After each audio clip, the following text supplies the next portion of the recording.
बिहारी लाल की जय हो। कपिल भगवान की जय हो। कपिल भगवान कहने लगे, माता, अपने मन को वश में करने का सर्वोत्तम उपाय है संतों का संग करना। सतान प्रसंगान मम वीर्य संविदो भवन्ति हृत्कर्ण रसायन कथाः तज्जोषणादा स्वपवर्ग वर्त्मनि श्रद्धारतिर्भक्तिरनुक्रमिष्यति। सतान प्रसंगान मम वीर्य संविदो, संतों के सानिध्य से मेरे यथार्थ पराक्रम का बोध होता है।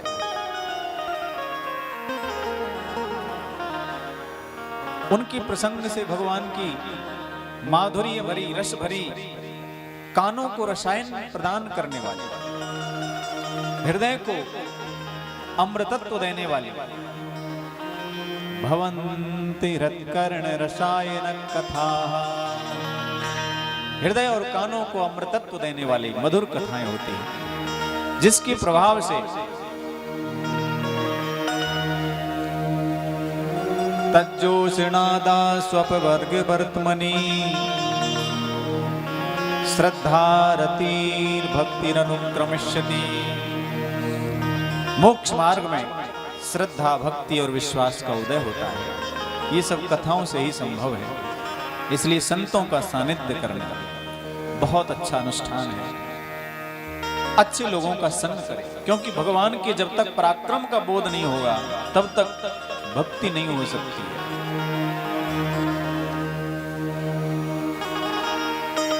कई लोगों के जीवन में देखा गया है कि जब भय उत्पन्न होता है ना, तब ही भक्ति होती है। किसी ने कह दिया कि तुम्हारे शरीर में कैंसर का रोग है, अब तुम अगर वृंदावन नहीं गए, अगर तुमने अच्छे काम नहीं किए तो कुछ ही दिन में तुम्हारा काम होने वाला है। तब भय से भक्ति होती है महाराज, कहीं मर ना जाऊं इसलिए भक्ति होती है।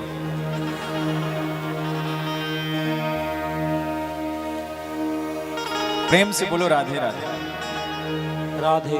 भगवान के यथार्थ पराक्रम का बोध होता है संतों की चर्चा से, भगवान की कथा से। भगवान का पराक्रम अमोघ है। भगवान कपिल कहते हैं, माता, मद्भयात् वाति वातोऽयं सूर्यस्तपति मद्भयात् वर्षतीन्द्रो दहत्यग्नि वायुश्चरति मद्भयात्। मेरे भय से वायु 10 दिशाओं में भ्रमण करती है। मेरे भय से अग्नि के अंदर धाकत्व बना हुआ है, जलाने का सामर्थ्य बना हुआ है। मेरे भय से सूर्य और चंद्रमा सब चमकीले होते हैं, सब तेजों में हैं। मेरे भय से सूर्य, चंद्रमा, ग्रह, नक्षत्र, तारे अपनी अपनी कक्षाओं का भ्रमण करते हुए जगत को अपने कर्मों का फल देते हैं।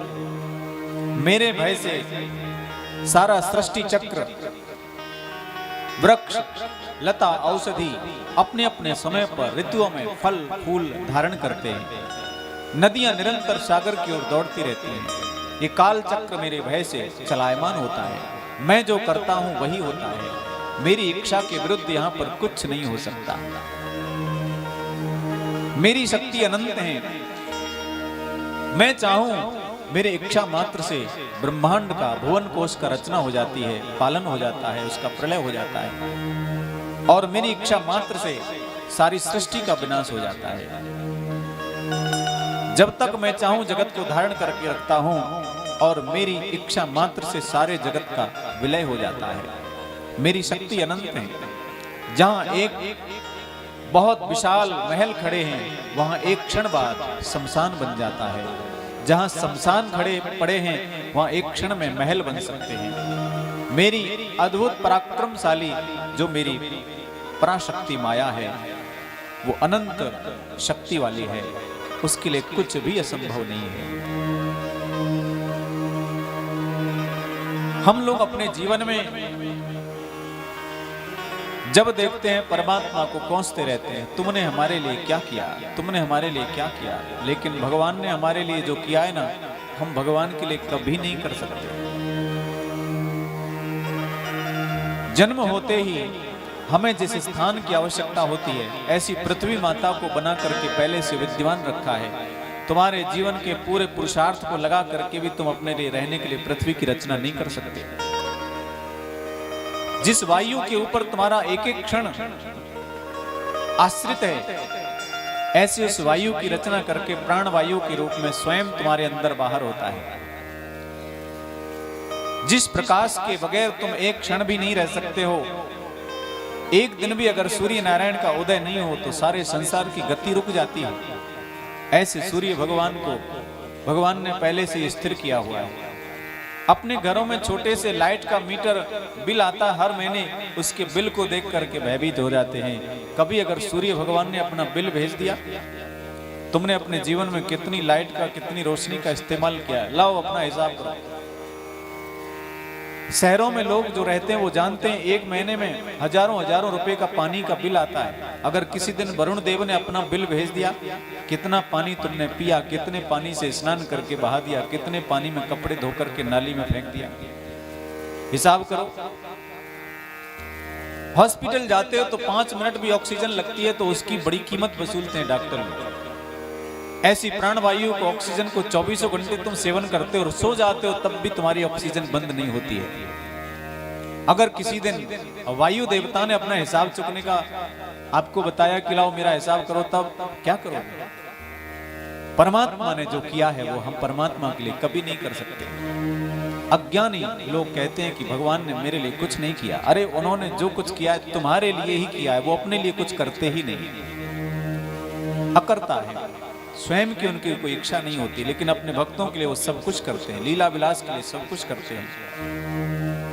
भगवान की शक्ति अनंत है। इतना सब कुछ ऐश्वर्य के अधिपति होने के बाद भी उनके मन में कोई इच्छा नहीं है, फिर भी उनका सारा जीवन हम लोगों की सेवा में ही लगा है।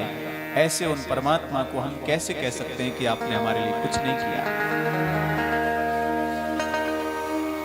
कहते हैं माता, भगवान की समस्त शक्ति युक्त ऐसे स्वरूप का जब बोध होता है, निरंतर उनका चिंतन होता है, तो हमारे हृदय में जो अज्ञान है उसकी निवृत्ति होती है और आत्म तत्व का उदय होने लगता है। ये ज्ञान अंतःकरण में स्वतः ही जागृत होने वाला है, स्वतः ही प्रस्फुरित होने वाला है। उस ज्ञान दृष्टि से, उस ज्ञान ज्योति से लीला विलास के लिए वैष्णवी माया उधर आती है। वही तत्व जो है उसके साथ में संसर्ग करता है, जिससे माया में वृद्धि होती है और आत्मा का स्वरूप आच्छादित हो जाता है, ज्ञान ढक जाता है। धूमेना म्रियतो बन्ही यथा दर्शो मलेन च यथोल्वेनामृतो गर्भो तथा तेनेदमावृतम्। जिस प्रकार से धुएं से अग्नि ढका होता है, जिस प्रकार से शीशा के ऊपर धूल लगी होती है तो उसमें चेहरा साफ दिखाई नहीं देता, इसी प्रकार हमारा जो ज्ञान है, जो आत्मक ज्ञान है, वह भी माया के द्वारा ढका हुआ है। उसे प्रकट करना होता है। वो स्वतः प्रकट होता है, लेकिन जब माया उसे ढक देती है तो उसे स्वरूप की विस्मृति हो जाती है और प्रकृति में गुणों के माध्यम से होने वाले समस्त कर्मों के लिए अपने आप को कर्ता मान बैठता है और ये सबसे बड़ी भूल उसके जीवन में पतन का कारण बनती है और इस मिथ्या अभिमान से बंध करके घोर जन्म मृत्यु रूप महान कष्ट को प्राप्त होता है। क्योंकि जो करता है वही भोगता है। कर्ता मत बनो, भोगना नहीं पड़ेगा। कर्ता कौन है? परमात्मा। तो भोगता तुम नहीं बनोगे। और किया किसने? बोले मैंने। अगर तू करता है तो तू ही भोगेगा। कर्तापन के अभिमान से मुक्त होना चाहिए। प्रेम से बोलो राधे राधे। कहने लगे माता, साधना पथ में भगवान की कथा का बहुत बड़ा महत्व है, नाम जप का बहुत बड़ा महत्व है। इनके साथ साथ ध्यान की भी अपनी एक महिमा है। नाम जपो ध्यान के साथ, चिंतन के साथ। क्योंकि एक जगह महापुरुषों ने कहा है कि हमारा विचार ही हमारा भजन है। अगर विचारों में परमात्मा चलते हैं, अगर विचारों में भगवान की चिंता होती है, विचारों में अगर भगवान की कथा चलती है तो वो बहुत बड़ा भजन है। इसलिए विचारों को शुद्ध करना, वैचारिक अशुद्धियों को दूर करना, मन से भी किसी का अनिष्ट चिंतन ना करें। आप सुनेंगे आगे जड़ भरत जी महाराज, उससे पहले उनका जन्म भरत जी महाराज का था। भरत जी महाराज के जीवन में उन्होंने जितने युद्ध किए थे, जितने राज्य जीत लिए थे, जब इन सब की बाद में उनको आत्म तत्व की अनुभूति हुई और जब उनको परमात्म तत्व का ज्ञान हुआ, तब उन्होंने जिससे जितना राज्य लिया उसको सबको लौटा दिया, अपना राज्य अपने पुत्रों में बांट दिया और अब विरक्त वेश धारण करके जो उनके शत्रु थे उनके द्वार पर जाके प्रणाम करते थे और कहते थे अब ये भरत नहीं है, अब वो भरत खत्म हो गया, अब ये दूसरा भरत है, आप मुझे कुछ खाने को देंगे। भिक्षावृत्ति करते थे अपने शत्रुओं से और भगवान से प्रार्थना करते थे मेरे शत्रुओं का भी कभी बुरा नहीं होना चाहिए। धर्म कहां कहां से जोड़ता है इंसान को, वो कितनी जगह से टूटा हुआ है, सब जगह से धर्म जोड़ता है, समाज को जोड़ता है, परिवार को जोड़ता है, बस्ती ग्राम को, देश को, विदेश सबको जोड़ता है। प्रेम से बोलो राधे राधे। ध्यान के द्वारा भी भगवान की उपासना करनी चाहिए। नाम जप करो, कथा सुनो, अच्छे अच्छे गुणों को बढ़ने दो, दुर्गुणों को धीरे धीरे त्याग दो, असत्य बोलना बंद कर दो। ये सब करते हुए भी भगवान के चरणों का निरंतर ध्यान करते रहो। भगवान कपिल का आदेश है, संचिन्तयेत् भगवतश्चरणारविन्दम् वज्रांकुशध्वज सरोरुहलाञ्छनाट्यम् उत्तंग रक्त विलसन्नख चक्रबाला ज्योत्स्नाभिराहत महदृदयांधकारम्। संचिन्तयेत् भगवतश्चरणारविन्दम्, भगवान के चरण कमलों का चिंतन करना चाहिए, जिनके अंदर वज्र अंकुश ध्वजा आदि सुंदर सुंदर अंकित हैं भगवान के चिन्ह।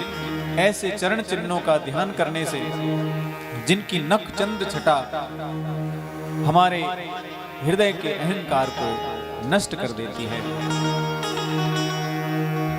ऐसी सुंदर भगवान की दिव्य चरण कमलों की सुंदर छटा, जिनके चरणों से स्पर्श पाकर के गंगा जी इतनी पवित्र हो गई कि आज भी तीनों लोकों को पवित्र करती है। ऐसे परमात्मा के चरणों का जो ध्यान करता है उसका हृदय पवित्र हो जाए, इसमें कौन सी शंका है, इसमें क्या आश्चर्य है। चिंतन करते करते, चिंतन की एक ऐसी व्यवस्था है कि जो व्यक्ति जिस चीज का चिंतन करता है वो उसी के रूप को प्राप्त हो जाता है।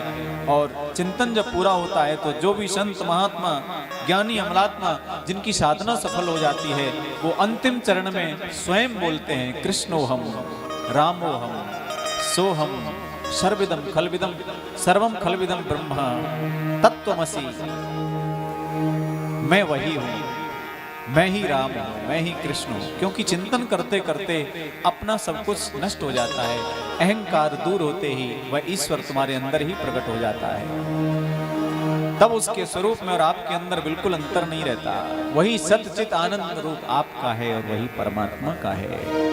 तेरा सतचित आनंद रूप कोई कोई जाने रे, तेरा सतचित आनंद कोई कोई जाने, कोई कोई जाने, कोई कोई जाने, कोई कोई जाने, कोई कोई जाने, कोई कोई जाने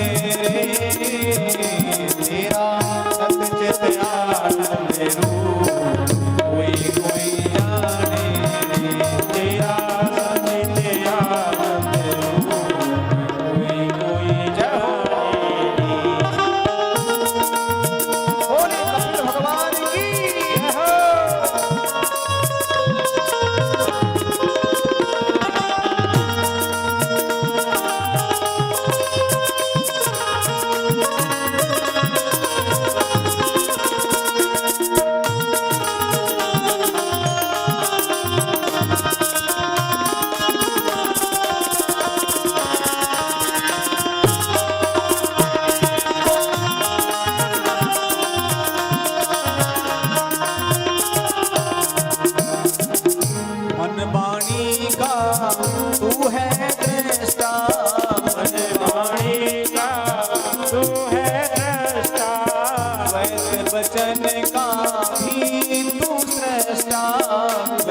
सजन का ही तू श्रेष्ठा, अनुभव से थे अनूप कोई कोई जाने रे, तेरा सजन याद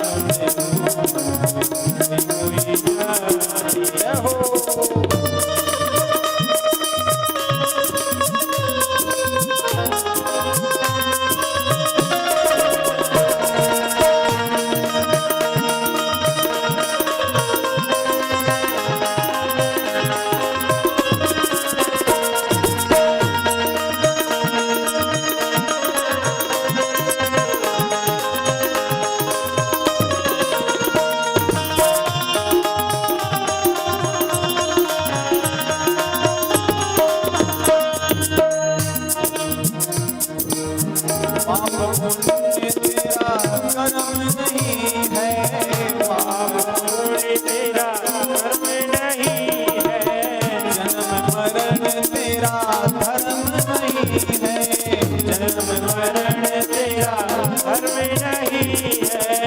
अजमेर ये रूप कोई कोई जाने रे, तेरा सचिन याद कोई कोई जाने। जय हो।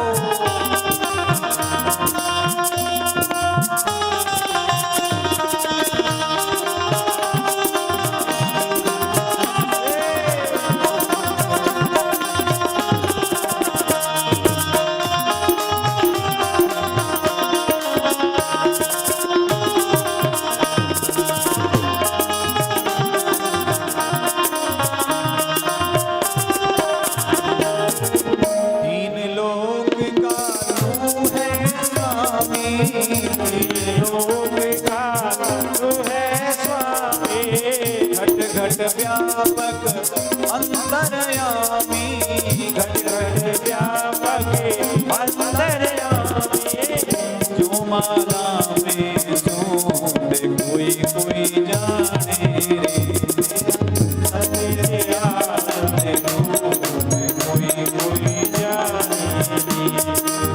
कोई कोई जाने, कोई कोई जाने, कोई कोई जाने, कोई कोई जाने, कोई कोई जाने रे, तेरा सतत आनंद रूप कोई कोई जाने रे, तेरा सचिन याद कोई कोई जाने। तेरा सतत आनंद रूप कोई कोई जाने रे, तेरा सचिन याद कोई जाने।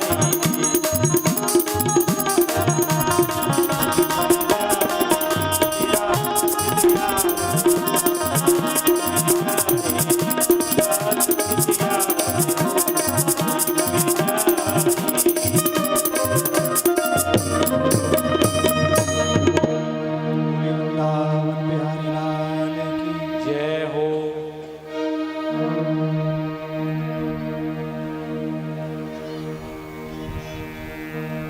कपिल भगवान कहने लगे, माता साधना के मार्ग में अगर मन में एक भी वासना रहती है तो हमारी साधना सफल नहीं होती। वासनाओं से मुक्त होकर के जो साधना करते हैं उनकी साधना सफल होती है। जिस प्रकार से एक नाव किनारे पर बंधी होती है नदी के, और नाव में बैठ करके बिना नदी के किनारे वाली रस्सी को खोले हुए पतवार को चलाने लगते हैं, पूरी रात चलाते हैं, लेकिन उनकी नाव 1 इंच भी आगे नहीं खिसकती। इसी प्रकार से उनकी यात्रा तब तक नहीं चलेगी जब तक वो रस्सी नहीं खुलेगी। ऐसे ही हमारे जीवन में हमारे हृदय से वासना की रस्सी बंधी है संसार की। जब तक हम अपने संसार से इस वासना की रस्सी को खोल नहीं देंगे तब तक हमारे आध्यात्म जीवन की यात्रा आगे नहीं बढ़ सकती है। इसलिए सब कुछ होते हुए भी हम वहीं की वहीं रह जाते हैं, आगे नहीं बढ़ पाते। इसका कारण है वासना। चिंतन ईश्वर का होना चाहिए, वासना और कामनाओं का नहीं। कपिल भगवान कहने लगे, माता मेरा भक्ति योग दिव्य है, अनूठा है। जो मेरी भक्ति का आश्रय लेता है उसका जीवन आनंद से भर जाता है। भगति तात अनुपम सुख मूला। भक्ति क्या है? अनुपम सुख की मूल है। जिस सुख की उपमा नहीं हो सकती, जिस सुख की इस संसार में कोई उपमा नहीं है, ऐसा जो अनुपम सुख है, जो आनंद है अद्वितीय, ऐसा आनंद भगवान की भक्ति में मिलता है। जो भगवान की भक्ति करता है, राम भगति मनि उर्वश जाके, दुख लवलेश न सपने उताके।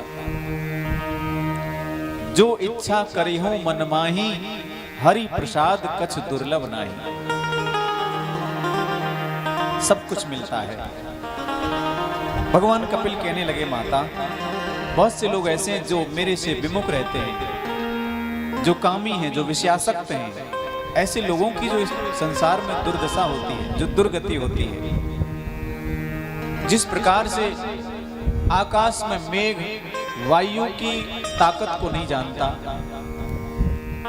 वो कभी उसको पुंजीभूत कर देती है, कभी उसको बिखरा देती है, कभी उसको बरसाने के लिए प्रेरित करती है, कभी उसको उड़ा देती है, सुदूर क्षेत्रों में ले जाती है। इसी प्रकार से यह जीव भी मेरी माया के द्वारा कभी उच्च योनियों में जन्म लेता है, कभी नीच योनियों में जन्म लेता है, कभी अनेक प्रकार के कष्ट भोगता है। इस संसार सागर में गोते लगाता रहता है। ये मेरी बलवती माया, जो जीव इसको नहीं जानते और जो मायापति से प्रेम नहीं करते, उसकी बड़ी दुर्दशा होती है। संसार की हर कोई वस्तु दुख देने वाली है, वो उसको बड़े पुरुषार्थ से एकत्रित करता है, प्राप्त करता है, लेकिन काल शक्ति उसको क्षीण करने में लगी है, उसको नष्ट करने में लगी है। कोई भी चीज आप मार्केट से लेकर आओ, उसकी एक निश्चित आयु होती है, एक निश्चित समय होता है। उतने समय पर मान लो बहुत दिन से विचार था घर में गाड़ी नहीं है, गाड़ी ले ली जाए। जिस दिन आप शोरूम से गाड़ी लेकर के आओगे, बड़ी प्रसन्नता होगी, क्योंकि जो वासना थी ना, वो आज उसका एक कांटा निकल गया। लेकिन एक वासना पूर्ण होते ही 10 वासनाएं जन्म ले लेती है। 10 कांटे फिर लग जाएंगे। उसमें तेल चाहिए, पेट्रोल चाहिए, कभी पिंचर भी ना हो, सुख देने वाली हो, पुरानी ना हो, कभी डेंट पेंट, कभी जो एक्सीडेंट होता है, कभी कुछ होता है। बहुत सारी वासनाएं जन्म लेती हैं। लेकिन जैसे ही गाड़ी लेकर के आप घर आते हो, उसी क्षण उसकी कीमत गिरने लग जाती है और उसकी आयु घटने लग जाती है, और एक निश्चित समय पर जाकर के वो सारी आयु उसकी समाप्त हो जाती है। उसको उठा करके रख देते हैं। ये क्या है? बोले किसी टाइम पर चलती थी, अब तो कबाड़ा हो गया, खत्म हो गया, इसकी कीमत समाप्त हो गई। काल शक्ति हर वस्तु को नष्ट करने में लगी है, चाहे वो इंसान ही क्यों ना हो, चाहे जीव क्यों ना हो, चाहे वस्तु क्यों ना हो। जिस समय जन्म लिया था उस समय 2 किलो वजन था, मासूम चेहरा था, बड़ी सुंदर व्यवस्था थी। लेकिन कब बड़े हो गए, कब हमारे बाल निकल आए, कब दाढ़ी मूंछ आ गए, कब बाल सफेद हो गए, कब वृद्धावस्था आ गई, कब हमारे हाथ में लाठी आ गई, समझ नहीं पाए। और धीरे धीरे वो समय आ गया, आज हम सबसे असमर्थ हो जाते हैं। ये स्थिति परिवर्तन होता है, लेकिन इतना स्लो है, इतना धीरे है कि उसको हम पढ़ नहीं पाते, समझ नहीं पाते। कोई भी वस्तु को जुटाने में बड़ी ताकत लगती है, जीवन शक्ति लगती है, इंद्रियों की सारी शक्ति लग जाती है, मन की सारी शक्ति लग जाती है। जो ऊर्जा हमें ईश्वर प्राप्ति के लिए लगाने के लिए सेव रखी है, वो सारी ऊर्जा उधर खत्म हो जाती है। उसके बाद में जीव कंगाल हो जाता है। एक अवस्था होती है, उस अवस्था में ही भगवत चिंतन हो सकता है, उस अवस्था में ही संसार की प्राप्ति हो सकती है। ये जो युवा अवस्था है ना, ये सब कुछ कर सकती है, इसमें आप कुछ भी कर लो, और युवा अवस्था में ही भक्ति हो सकती है। जिसकी युवावस्था नष्ट हो गई, उसको परमात्मा भी उससे प्रसन्न नहीं होते। जब पेड़ पर पुष्प खिलता है, महकता है, उसकी सुगंधी चारों तरफ बिखर जाती है, ऐसे पुष्प को लेकर आप भगवान के चरणों में चढ़ाओगे तो बड़ी प्रसन्नता होगी। लेकिन जो पुष्प खिल गया, उसकी सुगंधी निकल गई, टूट करके नीचे गिर गया, उसके बाद उसको लेकर के आप जाओगे तो भगवान खुश नहीं होंगे। अपनी आयु का भी खिलता हुआ सुगंधित पुष्प लेकर भगवान के चरणों में जो चढ़ाता है उससे भगवान प्रसन्न हो जाते हैं। लेकिन जिसकी आयु का पुष्प खिल जाए और जिसकी महक सारी चली जाए, घर वाले जिसका तिरस्कार कर दें, जिसको रोटी तक नहीं दें, पानी तक नहीं दें, कुछ भी ना पूछें, ऐसे लोग जो घर से भी तिरस्कृत हैं, अगर तुम उस समय परमात्मा के दरबार में जाओगे तो भगवान कहेंगे सारी शक्ति को तो तूने घर में खत्म कर दिया, अब क्या माथा फोड़ने आया। उस अवस्था में, युवा अवस्था में जो करना है उससे सफलता मिल जाती है। सारी जीवन शक्ति खत्म हो जाती है, दूसरी वस्तु को एकत्रित करने में फिर शक्ति लगाते हैं, फिर वो नष्ट हो जाती है, फिर दूसरी गाड़ी आती है, फिर तीसरी आती है, इसी के चलते आयु नष्ट हो जाती है। आयु नष्ट होते ही महाराज 10 नाड़ियों में कफ जमा हो जाता है और 10 नाड़ियां अवरुद्ध हो जाती हैं, श्वास लेने में कठिनाई आ जाती है। वायुनोत्क्रमतोत्तारः कफः संरुद्ध नाड़िका कासश्वास कृतायास कंठे घुरघुरायते। वायुनोत्क्रमतोत्तारः, वायु की गति बढ़ जाती है, श्वास की गति बढ़ जाती है। कफा संरुद्ध नाड़िका, सारी नाड़ियां अवरुद्ध हो जाती हैं, श्वास की तेज चलने से उसका मन व्याकुल हो जाता है, कंठ में घुर घुर का शब्द होने लगता है। उस समय लगता है कि अब इसका प्राणांत होने वाला है। यम के दूत आते हैं, उसको पकड़ करके उसके गले में नागपाश डाल करके, कालपाश डाल करके उसके प्राणों को खींच लेते हैं। 1000 बिच्छू एक साथ डंक मारे, इतना कष्ट होता है। सबके देखते देखते घसीट करके घर से ले जाते हैं। यमदूत केवल मरने वाले को दिखते हैं, सबको नहीं दिखते, जबरदस्ती ले जाते हैं महाराज। पृथ्वी से, भूलोक से 99,000 योजन की दूरी पर नरकों का वर्णन आता है। दक्षिण में, पृथ्वी के दक्षिण हिस्से में, पाताल के नीचे, गर्भोत के ऊपर संयमनीपुरी, जहां के राजा यमराज हैं, वहां तक जीव को ले जाया जाता है। वो पृथ्वी से 99,000 योजन की दूरी है, 2-3 मुहूर्त में वहां पहुंचना पड़ता है। उसके बाद उसने जो भी किया है उसके सारे कर्मों का हिसाब किताब बनाया जाता है, फिर उन कर्मों का क्या दंड है वो दिया जाता है, फिर उन कर्मों के हिसाब से उसे क्या योनि मिलनी चाहिए वो निर्धारित होता है, फिर उसको जन्म दिया जाता है। इस प्रकार से अपने कर्मों के ही आधार पर हमारी गति होती है, ऐसा वर्णन किया है। कहने लगे माता, नित्य निरंतर जिसको आत्म कल्याण करना है, ईश्वर को याद रखे, अपनी मौत को भी याद रखे। दो बातन को याद रख, जो चाहत कल्याण, नारायण एक मौत को दूजे श्री भगवान। अपनी मौत को और भगवान को जो याद करता है उसका आत्म कल्याण होता है। कपिल भगवान ने बड़ा सुंदर प्रसंग सुनाया। कहने लगे, माँ आप बताएं, आपके हृदय में ज्ञान का दीप जला, कुछ अज्ञान अंधकार आपका दूर हुआ, आपने अपने कर्म का निश्चय किया, अब आपको क्या करना है? तब माता देवहूति कहती, सिद्धोस्मि अनुग्रहीतोस्मि भवतः करुणात्मनः। आपकी करुणा और कृपा से मैं सिद्ध हो गई हूँ, मुझे अपने कर्म का दर्शन हो गया है। अब मुझे क्या करना चाहिए मैंने निश्चय कर लिया है। अब मैं सब कुछ छोड़ करके ईश्वर के चरणों का ध्यान करती हुई शेष जीवन को उनके चरणों में समर्पित कर दूंगी, यही मेरा लक्ष्य है।